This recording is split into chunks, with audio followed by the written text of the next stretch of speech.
Good morning, everyone. Ethan Stieber here with Stieber Weather Forecasting. Here with a severe weather update for today. We're going to talk a lot about what we can expect today. First up on your screen is the current severe weather outlook for today. Notice we are all under an enhanced risk with a moderate risk, a level 4 out of 5, situated just to our south. We zoom in a little bit. That moderate risk is driven by a 45% hail probability and a 45% wind probability. The tornado probability is still there, but it is not any higher, driving that moderate risk. Looking a little closer to home, we are all under that enhanced risk of severe weather today, primarily along and south of I-70. Again, that's level 3 out of 5. The tornado risk, everyone kind of along that US 50 corridor and south, it has that a little bit more elevated tornado threat for today. It points south of there. For the severe wind threat, we are all under that 30% enhanced risk. However, the most significant part, this hatched area, is off to our south and west. So that's good news that's been updated from yesterday.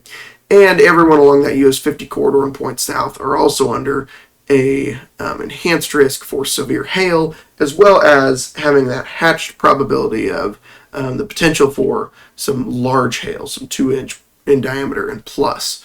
So that's the Storm Prediction Center. The Colorado State University learning probabilities agree with the same thing. Under the tornado probability, it keeps that higher risk pretty much over us and points to the south and west. For the damaging hail, it also keeps us in that enhanced risk. And for the damaging wind risk, it shifts the threat just a little bit further north with the hatched area being right over top of us. So this will all be driven today by wherever this warm front decides to lift back north. If we look on the surface analysis right now, here just before 6:30 as I'm recording this, the front is currently situated from Carbondale up through Olney up to Terre Haute. What's going to happen is this front's going to sink just a little bit further south, and then after it does sink south, it will then come back to the north as a warm front. And wherever that front stalls out, somewhere in this area, wherever that front stalls out will be the kind of the cutoff line between where severe weather happens and where it doesn't. So if we look on the frontal analysis, the frontal forecast for today, this is for 7 a.m. Notice that front goes just a little bit further south. By noon, that front has started to lift back north, say maybe just south of the I-70 corridor. Or this is 1 p.m., sorry, excuse me.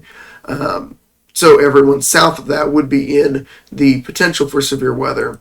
And by the evening hours, that front's lifted further north to include everyone. That's why the Storm Prediction Center has everyone, even clear up to Champaign and Bloomington area, under that slight risk of severe weather at least.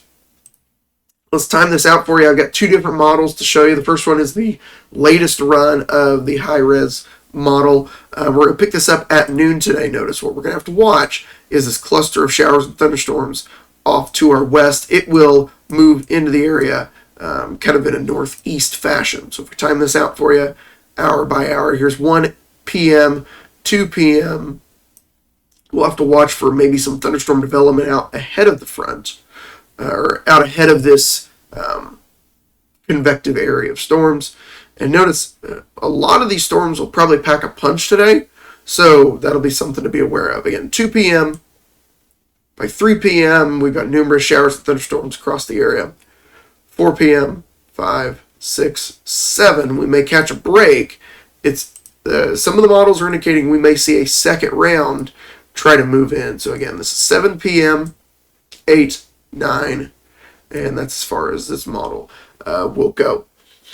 The second round, I don't think, will be quite as strong. At least for our neck of the woods, it could still pack a punch down where that moderate area is, or moderate risk area is, but hopefully around here it won't pack quite as much of a punch. Here's a different model. This is the exact same model, just a couple runs earlier. And notice it paints a little bit different picture with a warm front sitting further south. Again, we're going to pick this up at noon. Notice the storms are basically in the same place. As we move into the future, this is now 2 p.m., 3, 4, 5. Notice we do see some storms along the US 50 corridor, but most of the activity is focused down to our south. So that's why the location of this front is super important today in terms of how the severe weather shapes out. And notice as we go into the overnight hours, it does also suggest another round of storms come in, but it dives them off to the south. This is now midnight, looking at the radar. So again, wherever that front stalls out today is going to be super important in terms of the location of the severe weather. So once again, just to recap again, enhanced risk of severe weather for everyone along and south of I-70, pretty much the whole viewing area. I think the timing that we're going to need to be weather aware today is from about 12 p.m. to 12 a.m. I think that's going to be the most significant timing for severe weather. We may see a couple rounds of severe weather. First one coming through in the early afternoon hours, and second one towards the evening. So once again, stay weather aware. Have multiple ways to receive warnings. I will do my best to get things broadcast out, but as we discovered last night, even when I thought the weather had died down a little bit, there were still some more storms pop up. So, and I had other conflicts already going on at that point. So, have multiple ways to receive warnings, and keep your eye to the sky this afternoon from about 12 p.m. to 12 a.m.